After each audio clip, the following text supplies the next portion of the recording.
Hello friends, ನಾವು ಇವತ್ತು ಕಿರಿಸ್ನಲ್ಲಿ ಬಾಜಿಯನ್ನು ಮಾಡ್ತಿದ್ವಿ. ಇದನ್ನು ಈ ಥರ ಸೋಸ್ಕೊಂಡು ನೀರಲ್ಲಿ ನೆನೆ ಇಡಬೇಕು. ನಂತರ 2-3 ಬೆಳ್ಳುಳ್ಳಿ ತಂದು ಜಜ್ಕೊಳ್ಬೇಕು. 2-3 ಸ್ಪೂನ್ ಎಣ್ಣೆ ಕಾದ ನಂತರ ಇದಕ್ಕೆ ಬೆಳ್ಳುಳ್ಳಿ ಹಾಕಬೇಕು.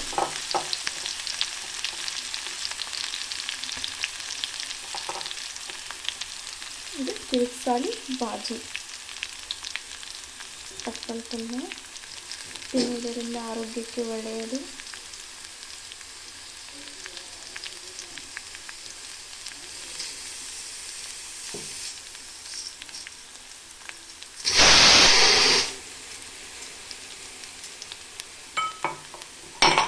ಸ್ವಲ್ಪ ಕೆಂಪಗೆ ಎಣ್ಣೆಯಲ್ಲಿ ಫ್ರೈ ಮಾಡ್ಕೋಬೇಕಿದೆ.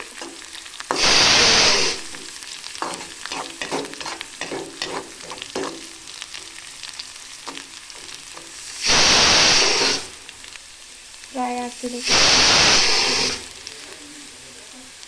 ರುಚಿಗೆ ತಕ್ಕಷ್ಟು ಉಪ್ಪು.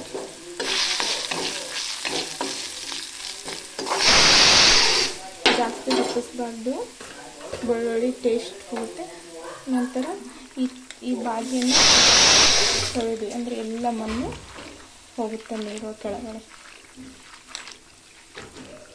ಎಲ್ಲ ನೀರನ್ನು ಇದಕ್ಕೆ ಹಾಕಬೇಕು.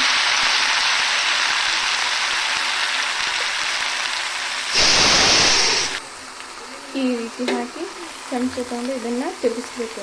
ಆಮೇಲೆ ನೀವು ಹಾಕ್ಕೋಬೋದು. ಸಣ್ಣ ಮಕ್ಕಳು ಇದ್ದರೆ ಅವರು ಖಾರ ತಿಂತಾ ಇರಲಿಲ್ಲ ಅಂದರೆ ಮೊದಲಿಗೆ ಈ ಥರ ಹಾಕಿ ಸ್ವಲ್ಪ ಬೇಯಿಸ್ಕೊಂಡು ತೆಗೆದುಕೊಂಡು ಆಮೇಲೆ ಇದಕ್ಕೆ ನೀವು ಮಿಕ್ಸ್ ಮಾಡ್ಕೋಬಹುದು. ಇದನ್ನು ಈಗ ಚೆನ್ನಾಗಿ ಇದಕ್ಕೆ ಮಿಕ್ಸ್ ಮಾಡ್ಕೋಬೇಕು.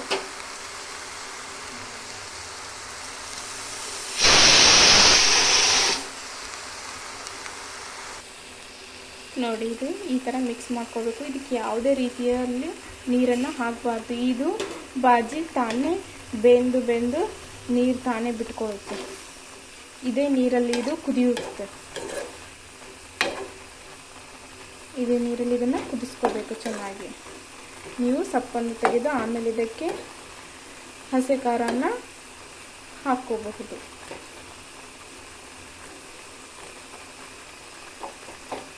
ಇದನ್ನು ನೀರು ಹೋಗೋವರೆಗೂ ಬೇಯಿಸ್ಕೊಳ್ಬೇಕು.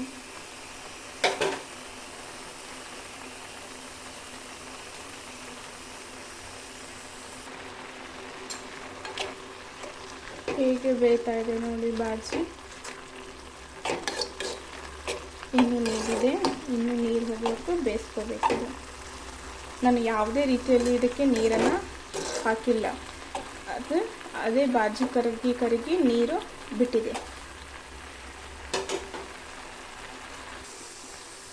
ಬಾಜಿ ನೀರು ಹೋಗಿದೆ. ಇದು ಬಾಜಿ ಈಗ